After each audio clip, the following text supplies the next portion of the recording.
Now, albinism is a hereditary condition that causes little or no pigmentation in people's eyes, skin, or hair. In some parts of Africa, it's estimated to affect as many as 1 in every 1,000 people. Albinos struggle with poor eyesight, and in Nigeria, as in the rest of Africa, are much more prone to skin cancer and have shorter life expectancy. Sadly, they also have to contend with stigma and discrimination, as in many African societies, they are seen as bearers of bad luck. Often, albino people are abandoned at birth and are shunned throughout their lives. Well, recently, Nigeria's albino community launched yet another national campaign to end discrimination against them and to try to get people, particularly those in the rural areas, to understand that albinism is not an unnatural phenomenon. But what do we really know and think of albinism? Well, for more on this, I'm joined now in the studio by the author of Aniagolu, a new book about albinism in Nigeria, Professor Emeka Aniagolu. Thank you very much indeed for joining us. Thank you for having me.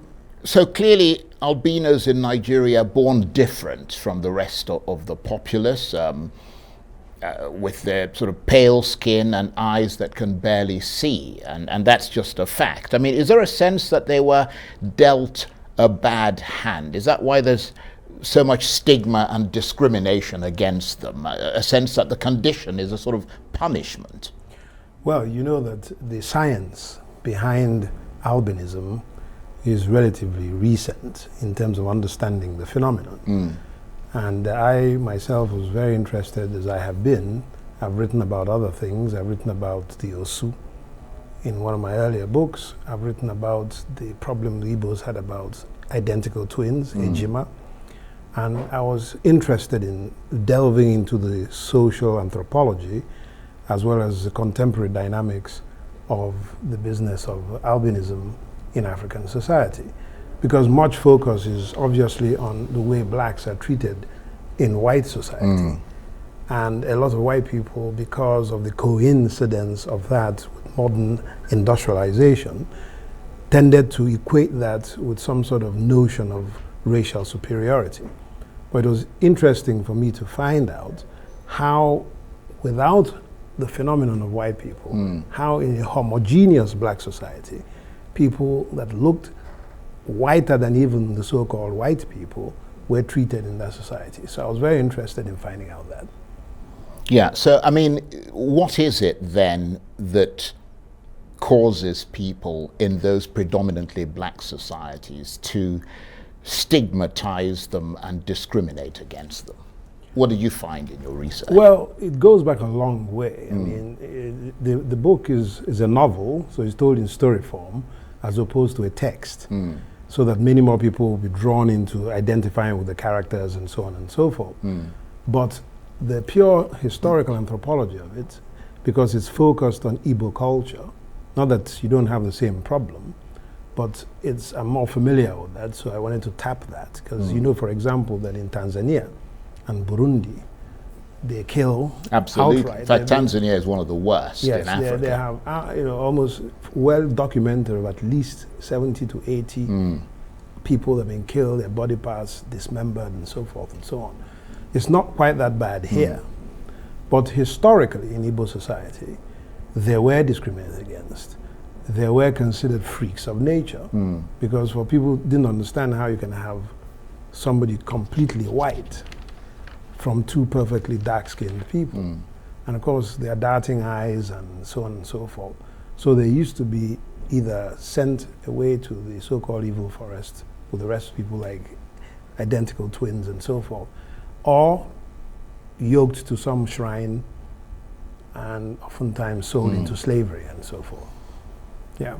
But I mean, that's a very interesting point, because I mean, I'm wondering why there are these cultural myths and superstitions about them. As you said, in places like Tanzania, they're often actually killed, hunted down, they're used in magic potions, and apparently there's a lucrative trade in albino body parts. So it's a kind of dual association. On the one hand, they're seen as bad. on the other hand, they're seen as bringing good luck by some societies. Yeah, but almost always those so-called magical things are always followed by these kind of senseless dualisms.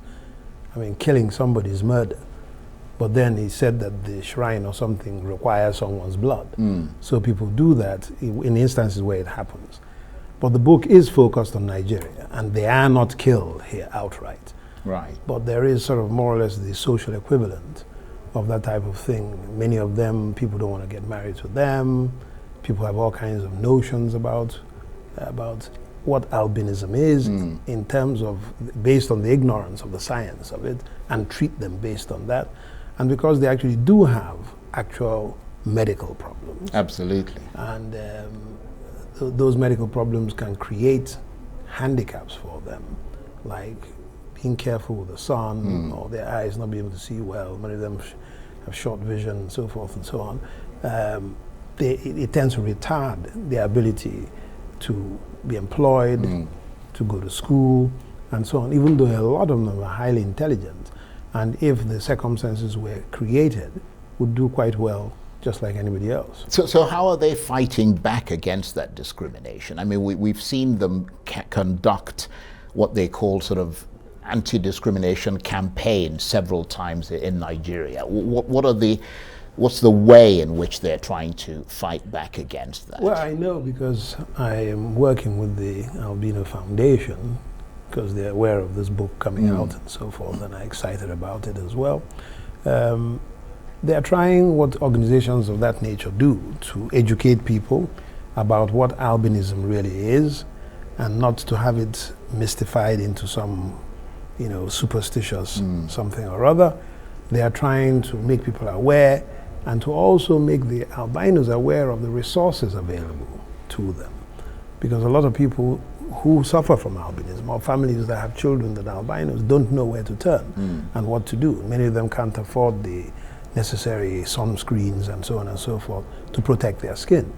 So they do a wonderful job educating people, as well as trying to inform albinos of how they can get help and assistance. So basically demonized by the ignorant, prized by the superstitious, often sort of treated with scorn and ostracized, but they're fighting back.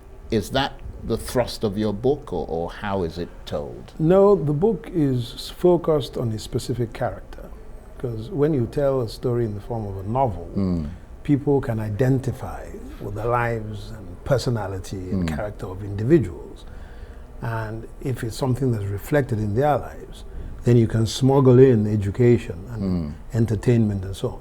But part of what I wanted to do was not just to write an expose on the problem of albinos and what albinism is all about.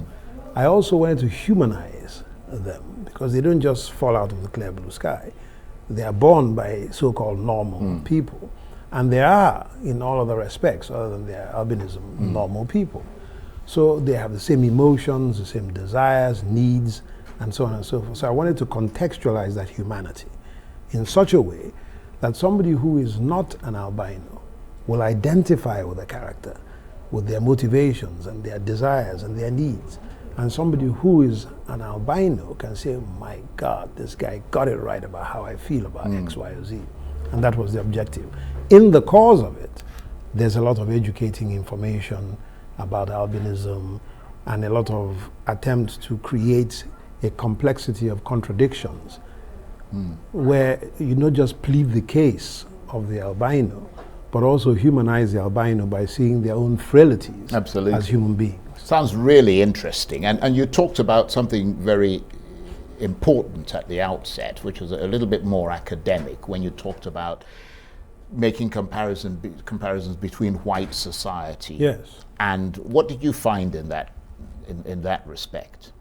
Well, obviously, nobody ever mobilized albinos, or albinos, as Americans call them, mobilized them to turn them into a workforce, simply because they are different, in quotes, as antebellum slavery obviously became organized around so-called racial difference. And that may well be because capitalism did not originate from here. But nobody ever said, we're going to mobilize these people, put them to work, use them, and set them apart. There is a legend, very old legend in Igbo culture, that there was a time they were ostracized, some of them. And I talk about it in the book. It's interesting, but they were never collectivized and mistreated as a consequence of it. Because as you can imagine, a lot of the people that were the parents and siblings of albinos love them. So even if society has these strange notions about them, the people that know them and that they have parents want to protect them at the same time. So there's some of that tension as well, and it's captured in the book. Yeah, I mean, it just sounds really interesting. I was reading earlier in the day about this Indian woman, because I mean, albinism occurs in different parts of the world. Most of it is from Africans, black people. But it does occur everywhere, you're correct. But it was a fascinating story where she was talking about how her mother rejected her and all that, and just couldn't deal with the fact that she was different, and you know. But that's another story. I mean, the point is that the hope is that the book that you've written will in some ways lessen the mystery around them and make them more accessible as human beings. I'm sure it will, because I've been told it's a hell of a read. Like there's a friend of mine who... Well, if you might say so. Indeed.